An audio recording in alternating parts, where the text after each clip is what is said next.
Welcome back to the Sunday Footy Show. It is now time for Inside the 10 as I welcome Michael Shamus, Gus Warland and Andrew Webster. Great to see you all. Hi, Danica. All right, well, let's get stuck in first. We have been discussing the Raiders, so we may as well start off with that topic. Ricky Stewart and Jack Whiten's reaction after the Raiders win. Does it show it's time for the NRL and the RLPA to get serious about a transfer system? Look, I thought the very emotional response from both Jack and Ricky after the game was for a whole stack of reasons. I mean, it got pretty dirty there in the end. There's a lot being said behind the scenes from both camps. There's a bit of a PR war going on and it all got played out in the media.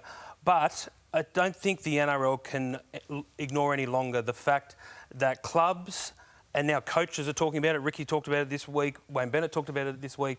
They can't ignore any longer that the transfer system in rugby league is broken, and it's time for the NRL and the RLPA to get serious about it and fix it. Now, whether that's in the form of transfer windows and/or a draft. How often have we spoken about that on this panel? I reckon for the last 5-6 years we've been talking about this issue. We spoke to Andrew Abdo at the start of the show and he said a draft is not looking likely. That's something that's many years down the track. But for a transfer system, I mean, how soon can something like that be introduced, do you think? Well, to be fair to the NRL, they want, like you said, it's time for them to get serious. They're trying to get serious about it. They've gone to the RLPA in these CBA negotiations trying to implement transfer windows, and the RLPA put up the roadblocks.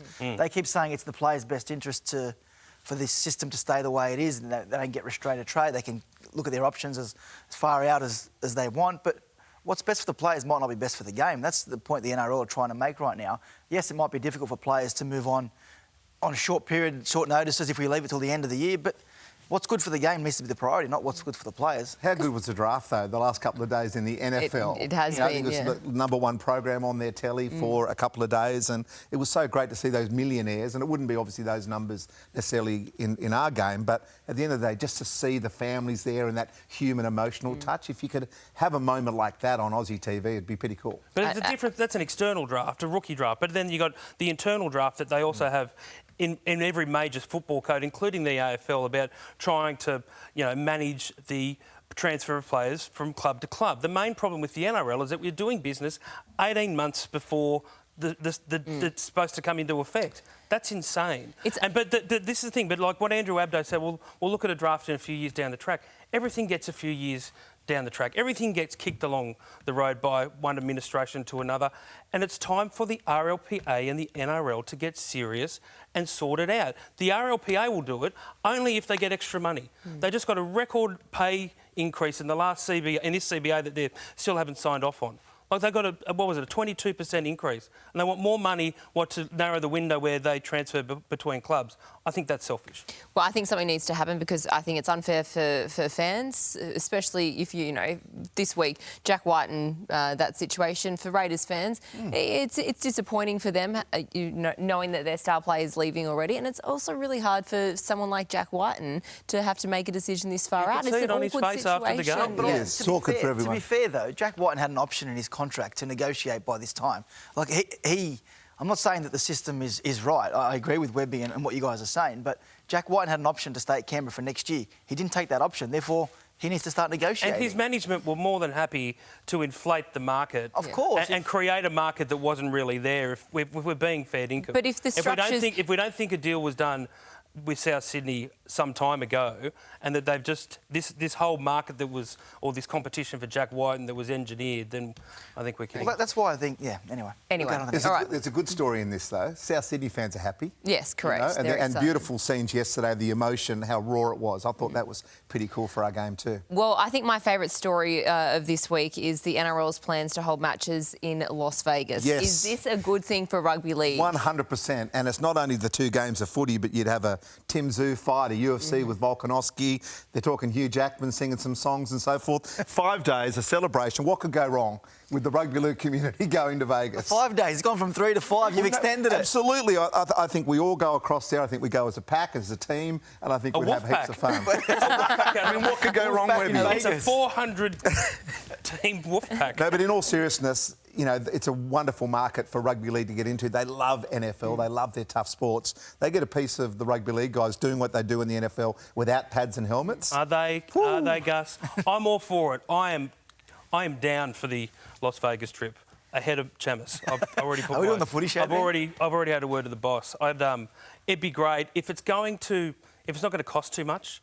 Like, and I think the way that Peter V'landys is trying to engineer it, it's where tourism operators, and they go meet with the Nevada Tourism Commission in a couple of weeks to try and to get some dollars out of that state to pay for it. But it's about wagering. Yeah. It's about getting their toenail in the wagering market. And I just have, which I have to say, I spoke to Andrew Abdo last week. He said it's got nothing to do with wagering. Peter V'landys tells his mates at News Corp today it is about wagering. So I'm not entirely sure what the motives are there, but if they can pull it off, it's not going to cost too much money, then why not? Well, they estimate $30 to $40 million per year into the game on sports wagering in the US is what they can get from this, the deal they're trying to do at the moment. So I don't see anything wrong with it.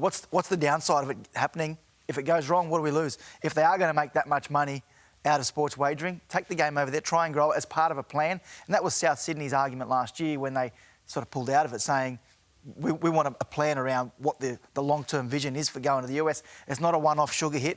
What's the opportunity long-term? And that's what they're doing. Gus, your mate's with you. Yeah. Jackman, has he got thoughts on it? What's he want? The thought of him going from New York to Vegas takes, half a day? You go there and he sings for half an hour. He loves rugby league. He loves Manly. He misses going to Brookie. It's the absolute no-brainer. And obviously, being part of his wolf pack, I'd have to go along. There. Yeah. Be a part of it. And so What are you- and of course, Are you like the Allen of the wolf pack? What is your role? I'm not the Allen, no. I'm not sure where I am fitting into that pack, actually, but he would definitely be up for it. He wants to grow Australia in America, and Rusty and him, South versus Manly, Gladiator versus Wolverine. There's a lot of good stuff that can happen there. It's huge. You've got a lot of Australians that live over in the States now. You bring that into it. You also expand into a new market every time that you show, someone from the US vision of, the big hits in rugby league. They love it. Why not? You can develop a whole new fan base, and we get to go to Las Vegas. It's nothing could go wrong. It's a win-win-win. You know what? You can bet on who's going to win out of Wolverine and Gladiator. Yeah, there you go. I reckon Wolverine's got him covered. Especially these days. All right. Moving on now. It seems the Code Wars are heating up again. We've got the Sydney Morning Herald this morning in Danny Weidler's column. We've got Hamish McLennan, the boss of rugby union, saying that league scrums are so lame, and talks about the toughness and rugby league going up against rugby union, saying that they would have a bet, and then if the bet was a draw, they would have a spelling competition to determine the winner. God. Is that getting below the belt now? Who's doing is Fozzie Bear doing his scripts these days? Waka waka waka. Really, that's pretty lame. It is lame. I mean, he's right about the scrums. That's the one thing he's right about. But in terms of if the Kangaroos played the Wallabies in some sort of hybrid game, well, I think everyone would know that the Kangaroos would win that game relatively easily. But at the end of the day, he's trying to back up his sport, which at the moment is on the back foot, and they're trying to get some traction, I suppose. So I can understand why he's having a crack at it, but he's not doing it the right way. It was funny at the start. It's getting a bit old now. It's getting old. And Danny Weidler's got a new best friend, Hamish McLennan. I feel a bit left out, Danny. Give me a call. Seriously. The comments about the spelling competition doesn't sit well with you? It's very, but they're trying to just get him and V'landys are at each other. It's been going on for 3 weeks now. It's just very cheap. They should both rise above it. And just lastly, a story that you've been following quite closely, Cody Ramsey, salary cap relief. Tell us about this one. Yeah, the NRL decided this week to hand the Dragons about $350,000 to $400,000 for salary cap relief for Cody Ramsey. He hasn't been able to play this year. The difficult thing for the NRL is you can only provide relief for players who are retiring or injured in rep football. But they've given special dispensation to the Dragons around Cody Ramsey because, look, he was the first choice Dragons fullback. There's not a rort going on here, and he's sick. He may not play again, but his dream is to play NRL again. The Dragons don't want to take that away from him and force him into retirement. And the NRL have provided them the relief there to go out and find a like-for-like player. I don't know where they're going to find one at this time of the year. They've got to find someone who'll come in and potentially not be there next year because Cody Ramsey's eyeing a return to rugby league. But I think good on the NRL for actually looking at this situation as a special exemption. Yeah, they've got a heart there, and you're right, Cody's got to be looked after, got to give him hope that he can come back from this, so that's a good thing. And I just hope that other clubs don't see it as an opportunity to rort, because you hear it all the time that once the law goes in or a new rule goes in, they're looking at how they can get round it. So let's look at each of those cases, especially when it comes to mental fitness. All the work that I'm doing at the moment, hope is such an incredible thing, especially for young athletes. So let's hope that the NRL can continue to do it and the clubs do play the rules by the right way, Webby. Well, I agree with it. That's their concern. That clubs milk it.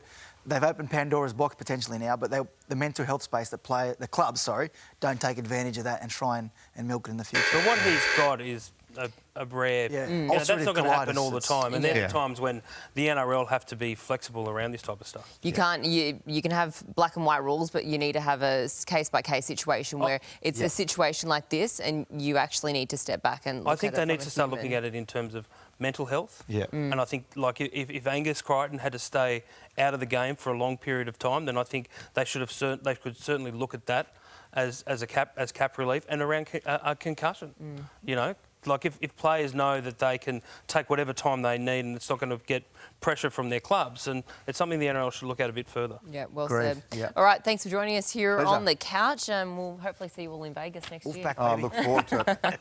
I'll look All after right. us the first night. guys. We've got plenty more still to come this morning on the Sunday Footy Show. We'll be back right after the break.